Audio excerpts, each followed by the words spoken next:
আসসালামু আলাইকুম। Advanced learning একাডেমির পক্ষ থেকে সবাইকে জানাই আন্তরিক শুভেচ্ছা ও অভিনন্দন। সুপ্রিয় অষ্টম শ্রেণীর শিক্ষার্থীরা, আজ সমাধান করব তোমাদের গণিত বইয়ের অনুশীলনী ৩ অর্থাৎ পরিমাপ এই অধ্যায়ের সৃজনশীল প্রশ্ন ২২। এটা দেওয়া আছে তোমাদের ২০২৬ সালের গণিত বইয়ের পৃষ্ঠা ৪৫। প্রশ্ন ২২, একটি ঘরের প্রস্থ দৈর্ঘ্যের ২/৩ অংশ, ঘরের দৈর্ঘ্য ও উচ্চতা যথাক্রমে ১৫ মিটার ও ৪ মিটার। মেঝের চারদিকে ১ মিটার ফাঁকা রেখে ৫০ সেন্টিমিটার বর্গাকার পাথর বসানো হলো। বায়ু পানির তুলনায় ০.০০১২৯ গুণ ভারী। এটি হলো আমাদের উদ্দীপক। এই উদ্দীপকের আলোকে আমাদেরকে ৩টি অঙ্ক সমাধান করতে হবে। ক নং প্রশ্নে বলছে ঘরের পরিসীমা নির্ণয় করো। আমরা জানি আয়তকার ঘরের পরিসীমা ২ গুণন দৈর্ঘ্য যোগ প্রস্থ। আমরা জানি আয়তকার ক্ষেত্রের পরিসীমা সমান ২ গুণন দৈর্ঘ্য যোগ প্রস্থ। আয়তকার ক্ষেত্র হলেও পরিসীমা একই হবে ২ গুণন দৈর্ঘ্য যোগ প্রস্থ। আবার আয়তকার ঘর হলেও তার পরিসীমা হবে ২ গুণন দৈর্ঘ্য যোগ প্রস্থ। এখানে দেখো আমাদের আয়তকার ঘরের দৈর্ঘ্য ও উচ্চতা যথাক্রমে ১৫ মিটার ও ৪ মিটার, অর্থাৎ এখানে এই ১৫ মিটার হলো ঘরের দৈর্ঘ্য। আর এখন আমাদের লাগবে হলো প্রস্থ লাগবে। তো প্রস্থ হলো দৈর্ঘ্যের ২/৩ অংশ। তো এখন আমরা প্রথমে আয়তকার ঘরের প্রস্থ বের করব। শুরুতে আমরা ২২-এর ক নং সমাধান করব। তো লিখব যে দেওয়া আছে,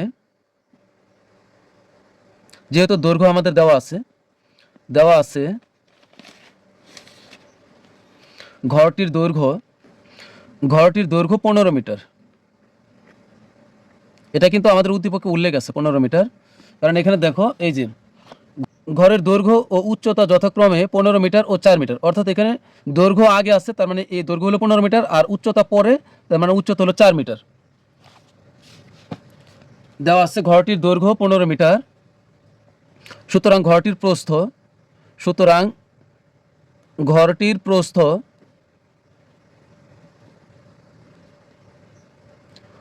হবে কত? ঘরটির প্রস্থ হবে দৈর্ঘ্যের ২/৩ অংশ। তো দৈর্ঘ্য এখানে কত?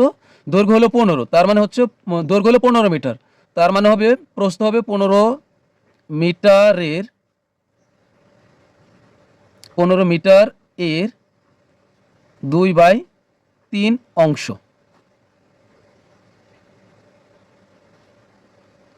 আমরা জানি গণিতের ভাষায় এর মানে হলো গুণ। এখানে যে এর মানে হলো গুণ।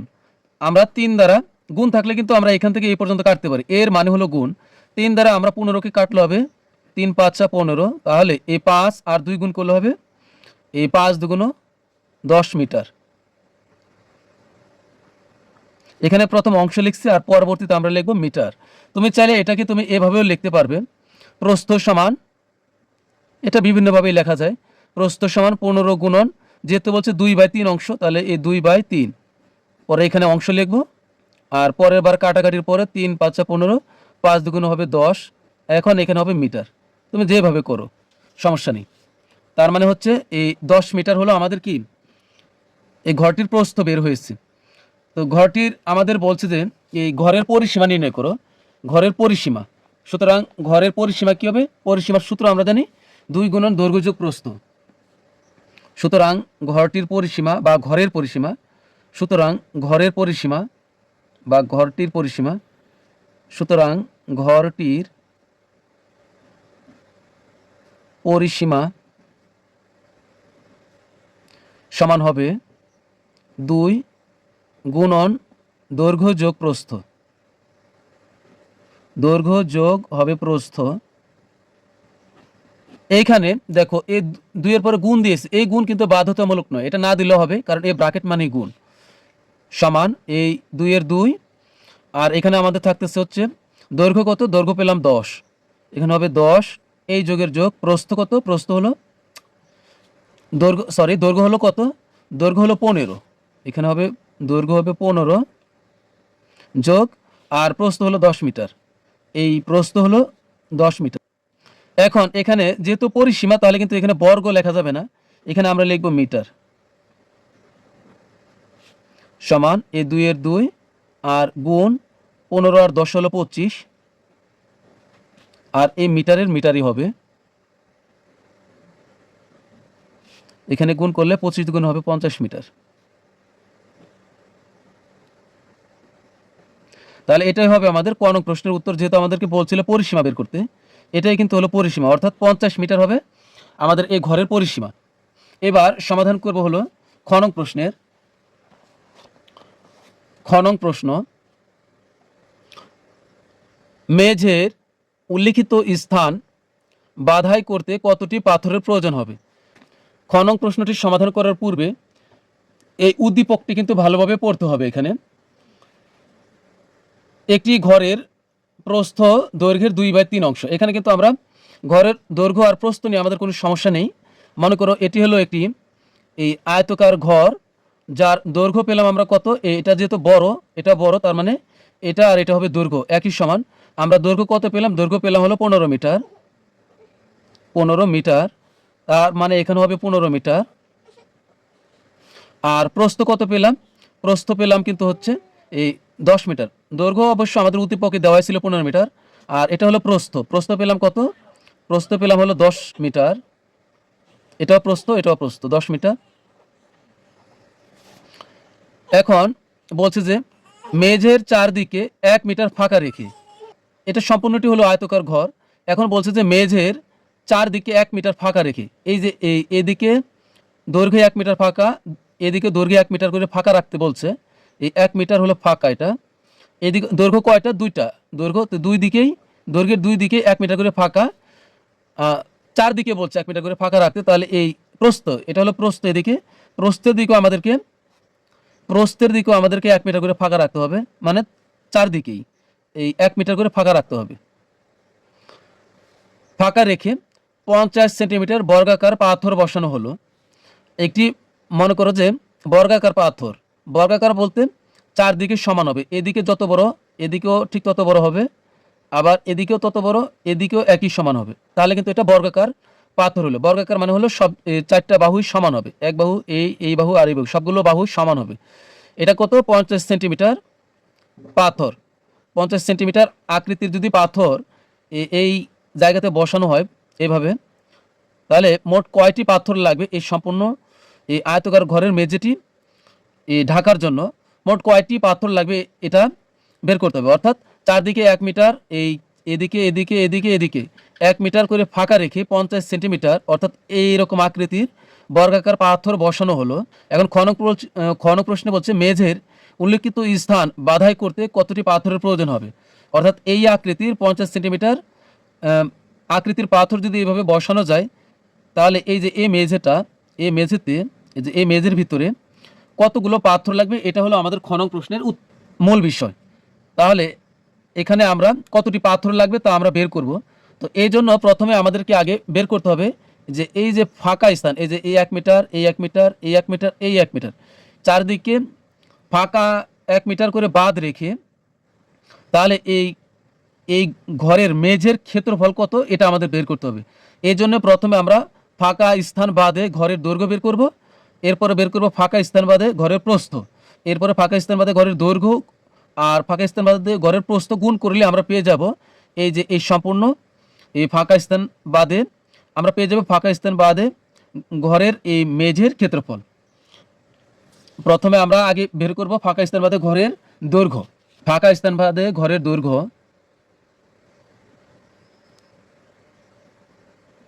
ফাঁকা স্থান বাদে ঘরের দৈর্ঘ্য,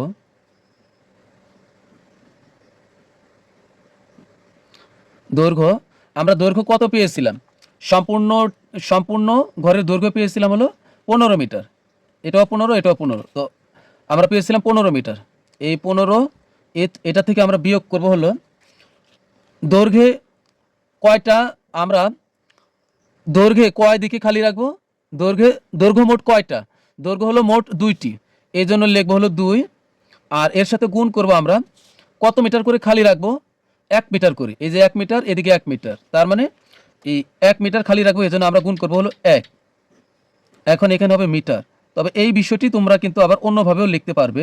তোমরা যদি চাও এটি এইভাবেও লিখতে পারবে যে এখানে হচ্ছে ঘরের দৈর্ঘ্য কত ছিল? 15, তাহলে বিয়োগ কত মিটার করে বাদ দিবে দৈর্ঘ্যের দিকে?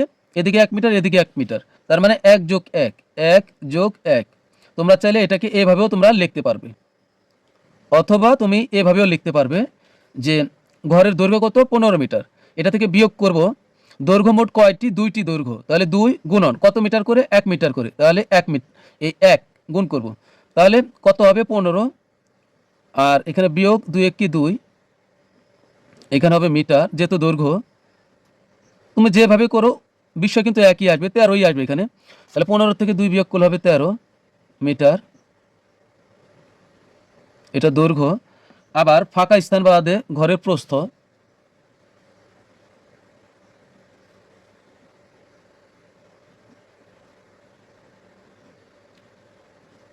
ফাঁকা স্থান বাদে ঘরের প্রস্থ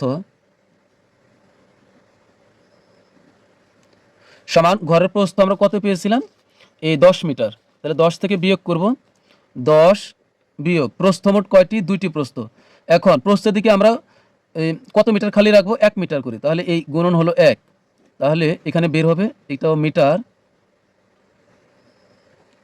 সমান এই 10-এর 10, 2 1 কি 2,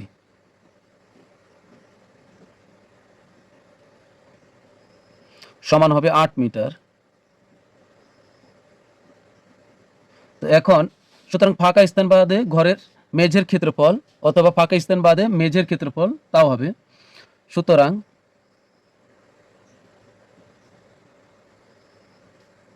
ফাঁকা স্থান বাদে মেঝের ক্ষেত্রফল, মেঝের ক্ষেত্রফল, ক্ষেত্রফল হবে যেহেতু এটি আয়তকার, তাহলে দৈর্ঘ্য গুণন প্রস্থ, তো আমরা একবারে লিখব দৈর্ঘ্য কত, 13 মিটার, তো একবারে মান বসাই দিলাম, 13 গুণন হবে 8, এখানে যেহেতু ক্ষেত্রফল তাহলে হবে বর্গ মিটার।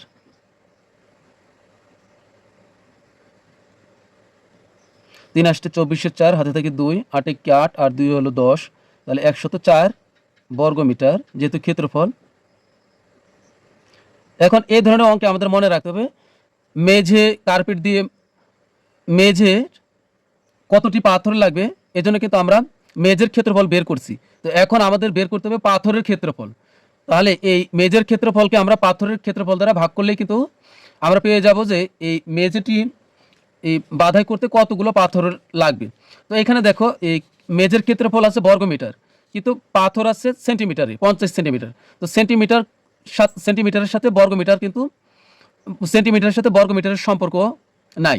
এই কারণে আমরা এই সেন্টিমিটারকে আমরা প্রথমে মিটার বানাবো, পরে মিটার থেকে আবার এটাকে আমরা বর্গ মিটার বানাবো, তাহলে এখানেও বর্গ মিটার হবে, আবার এই পাথরের ক্ষেত্রফলটাও এই বর্গ মিটার হবে। তাহলে এখানে আমরা লিখবো যে একটি বর্গাকার পাথরের বাহুর দৈর্ঘ্য বা বর্গাকার পাথরের দৈর্ঘ্য 50 সেন্টিমিটার। তো এখানে লিখবো যে একটি বা একটি না লিখে শুধু বর্গাকার লিখলে হবে, একটি বর্গাকার পাথরের দৈর্ঘ্য,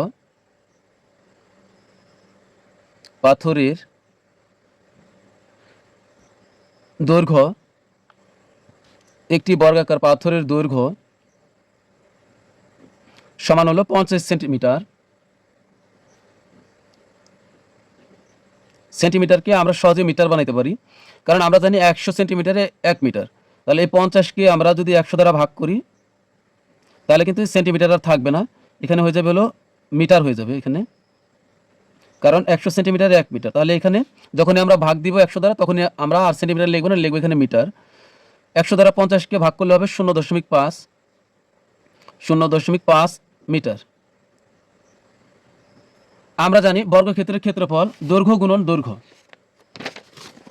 আমরা জানি বর্গক্ষেত্রের ক্ষেত্রফল দৈর্ঘ্য গুণন দৈর্ঘ্য বর্গ একক, মানে একই জিনিস দুইবার গুণ করা।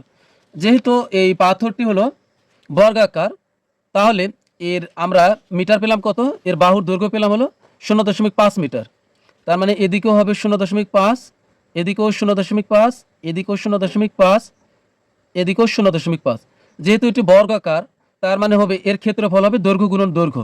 দৈর্ঘ্য, এর দৈর্ঘ্য কত পেলাম আমরা, দৈর্ঘ্য পেলাম হলো 0.5, তার মানে দৈর্ঘ্য গুণন দৈর্ঘ্য, তাহলে কত হবে 0.5 গুণন 0.5, মানে একই জিনিস দুইবার গুণ করা, অর্থাৎ বর্গক্ষেত্রের ক্ষেত্রফল মানে হলো একই জিনিস দুইবার গুণ করা। তাহলে লিখবো যে বর্গাকার পাথরের ক্ষেত্রফল,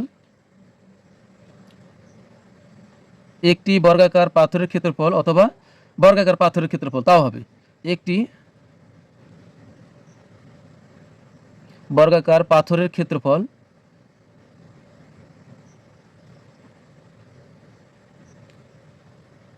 যেহেতু পাথরটি বর্গাকার তার মানে ক্ষেত্রফল হবে দৈর্ঘ্য গুণন দৈর্ঘ্য, মানে একই জিনিস দুইবার গুণ করা। এটা দৈর্ঘ্য 0.5, তার মানে 0.5 আমরা দুইবার গুণ করবো 0.5 0.5। এখানে যেহেতু মান বসাইছি একবার, তাহলে এখানে লিখবো ক্ষেত্রফল যেহেতু, তাহলে এখানে লিখবো বর্গ মিটার। গুণ করলে কি হবে 0.55 গুণ করলে 5 5 25, মানে 0.25 বর্গ মিটার। এটা হলো পাথরের ক্ষেত্রফল। তাহলে কিন্তু আমরা সমাধানের শেষ প্রান্তে এসে গেছি। তাহলে কতটি পাথর লাগবে? পাথর লাগবে এই যে মেঝের যে ক্ষেত্রফল পেলাম ফাঁকা স্থান বাদে মেঝের ক্ষেত্রফল 104 বর্গ মিটার, এটাকে ভাগ করবো আমরা একটি পাথরের ক্ষেত্রফল 0.25 বর্গ মিটার দ্বারা। তাহলে এখন আমরা লিখবো যে মেঝেতে পাথরের প্রয়োজন হবে, পাথরের প্রয়োজন হবে সমান এই পেলাম হলো 104 বর্গ মিটার। এই 104কে আমরা এখানে আমরা কিছু লিখবো না, 104 আর নিচে লিখবো হলো 0.25। এখন এখানে কিন্তু হবে টি, যেহেতু পাথরের সংখ্যা বের করবো তাহলে এখানে কিন্তু হবে টি। এখানে ভাগ করব 104 ভাগ হবে 0.25, তাহলে হবে 416টি 416টি পাথর লাগবে। মেঝেতে পাথরের প্রয়োজন হবে 416টি। এটাই হলো আমাদের খ নং প্রশ্নের উত্তর। এখন আমরা সমাধান করব সর্বশেষ গ নং প্রশ্নের। গ নং প্রশ্ন, ঘরটিতে কত কিলোগ্রাম বায়ু আছে তা নির্ণয় করো। অর্থাৎ ধরো তুমি যে একটি ঘরে বাস করো, এই ঘরের যদি দৈর্ঘ্য হয় 15 মিটার, প্রস্থ হয় 10 মিটার আর উচ্চতা যদি হয় 4 মিটার, তাহলে তুমি যে ঘরটিতে থাকো একদম মেঝের থেকে শুরু করে উপর পর্যন্ত ঘরের যে চাল আছে এই পর্যন্ত এই ফাঁকা জায়গার ভিতরে কতটুকু বাতাস, কত কিলোগ্রাম বায়ু আছে বা বাতাস আছে, এটা আমাদের বের করতে হবে। অর্থাৎ বিষয়টা কিন্তু অনেকটা ধাঁধার মতো। তাহলে এই জন্য আমরা প্রথমে ঘরের আয়তন বের করব। তো আয়তনের সূত্র আমরা জানি যে আয়তনের ক্ষেত্রে তিনটি বিষয় লাগে, দৈর্ঘ্য গুণন প্রস্থ গুণন উচ্চতা, অথবা দৈর্ঘ্য গুণন প্রস্থ গুণন গভীরতা। তো আমরা তিনটাই গুণ করব, ঘরের দৈর্ঘ্য প্রস্থ আর উচ্চতা। যেহেতু ঘরের দৈর্ঘ্য প্রস্থ ও উচ্চতা তিনটি আমাদের কাছে আছে, তাহলে আমরা তিনটি গুণ করে সর্বপ্রথমে ঘরের আয়তন বের করব। তো এবার গ নং প্রশ্ন, ঘরের আয়তন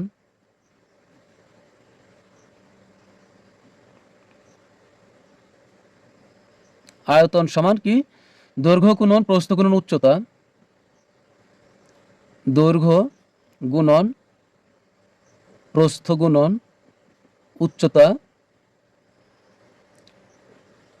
যখন আয়তনের কথা বলবো তখন ঘন এই কথাটি অবশ্যই আসবে, ঘন একক।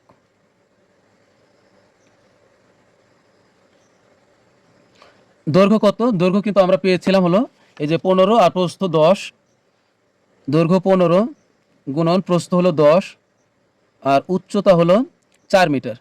এখানে তাহলে ঘন হলে কিন্তু এই আয়তন হলে এখানে ঘন আসবে, তাহলে এখানে হবে ঘন মিটার। এখানে গুণ করলে কত হবে আমাদের? 15 গুণন 10 গুণন হবে 4, তাহলে হবে 600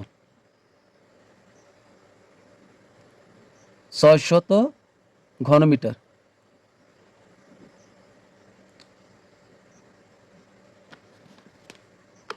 দেখো এখানে আমরা 600 ঘনমিটার পর্যন্ত গিয়েছি। এখন দেখো ঠিক এই অঙ্কের মতোই, এই গ নং প্রশ্নের মতোই একটি উদাহরণ দেওয়া আছে তোমাদের বইয়ের পৃষ্ঠাতে হলো 39। দেখো পৃষ্ঠা 39 দেখো একটি উদাহরণ দেওয়া আছে। এই যে দেখো এখানে 768 ঘনমিটার পর্যন্ত এখানে দেখো দেওয়া আছে। এরপর থেকে দেখো এই ঘনমিটারকে পরবর্তীতে 10 লক্ষ দ্বারা গুণ করতে হবে, কারণ 10 লক্ষ ঘন সেন্টিমিটার সমান হলো 1 ঘনমিটার। তাহলে এখানে দেখো উদাহরণে 768 ঘনমিটারকে এখানে এই যে দেখো উদাহরণে এখানে কি আছে, ঘরটিতে কত কিলোগ্রাম বায়ু আছে। ঠিক আমাদের এই প্রশ্নের মতোই কিন্তু এই যে সৃজনশীল 22-এর গড় মতো এটাও এই উদাহরণটি ঠিক একই। তাহলে এখানে দেখো কি করছে, 768টি ঘনমিটারকে 10 লক্ষ দ্বারা গুণ করা হয়েছে, গুণ করে ঘনমিটারকে ঘন সেন্টিমিটার করা হয়েছে। এরপর এখান থেকে শুরু করে অবিকল একই রকমভাবে শেষ পর্যন্ত আমাদের করতে হবে। অর্থাৎ তুমি উদাহরণটি খেয়াল করবে, উদাহরণে যেভাবে আছে এই যে এখান থেকে শুরু করে এই পর্যন্ত একইভাবে আমাদের করতে হবে। এই হচ্ছে 22-এর গণক প্রশ্নটি। তাহলে এখানে আমরা এই 600 ঘন মিটারকে আমরা ঘন সেন্টিমিটারে পরিবর্তন করব, 10 লক্ষ দ্বারা গুণ করব। তাহলে এখানে আমরা গুণ করবো হলো 10 লক্ষ দ্বারা, 600 এর সাথে গুণ করবো 10 লক্ষ, তো একক, দশক, শতক, হাজার, অযুত, লক্ষ। এরপরে যেহেতু আমরা 10 লক্ষ দ্বারা গুণ করছি তাহলে কিন্তু এখন এখানে হয়ে যাবে ঘন সেন্টিমিটার, কারণ 10 লক্ষ ঘন সেন্টিমিটার সমান হলো 1 ঘন মিটার, এখানে হবে ঘন সেন্টিমিটার। তাহলে এখানে হবে কত, 6, এখানে 2 শূন্য আর এখানে 6 শূন্য, 8 শূন্য হবে। 1 1 2 3 4 5 6 7 8 ঘন সেন্টিমিটার। এরপরে দেখো এই যে উদাহরণ দেওয়া আছে যেভাবে এইভাবে করবে। বায়ু পানির তুলনায় 0.0129 গুণ ভারী, সুতরাং 1 ঘন সেন্টিমিটার বায়ুর ওজন, এই যে এখানে যত গুণ ভারী ঠিক এটা এখানে লিখবো। এরপরে অতএব ঘরটিতে বায়ুর প্রয়োজন হবে, এই যে এখানে আমরা 6 পনে, এখানে আমরা 6 পরে পেয়েছিলাম কত, 8 শূন্য, 6 পরে 8টা শূন্য দিয়ে পরে গুণ দিব, এই যে যত গুণ ভারী আমরা এই যত গ্রাম এটা এখানে গুণ করে দিলেই ঠিক ঘরটিতে তত কিলোগ্রাম বায়ু আছে এটাই আমরা পাবো। তাহলে এখানে আমরা একইভাবে লিখব যে বায়ু পানির তুলনায়, তোমরা উদাহরণটি ভালোভাবে লক্ষ্য করবে, বায়ু পানির তুলনায়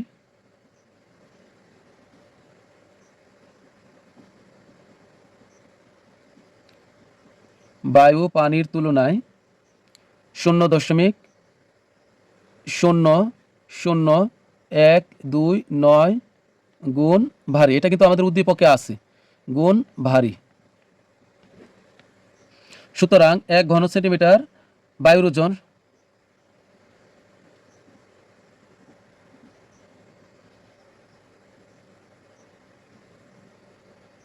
বায়ুর ওজন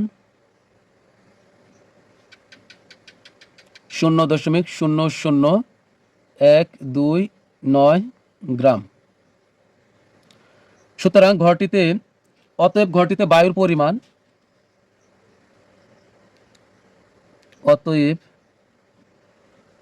অতএব ঘরটিতে বায়ুর পরিমাণ সমান হবে, এই যে 6 পরে 8 শূন্য, 1 2 3 4 5 6 7 8, 1 2 3 4 5 6 7 8 গুণন হবে এই যে এটা, এই যে যেহেতু উদ্দীপকে আমাদের উল্লেখ আছে যত গুণ ভারী তত, 0.00129 গুণ ভারী, 0.00129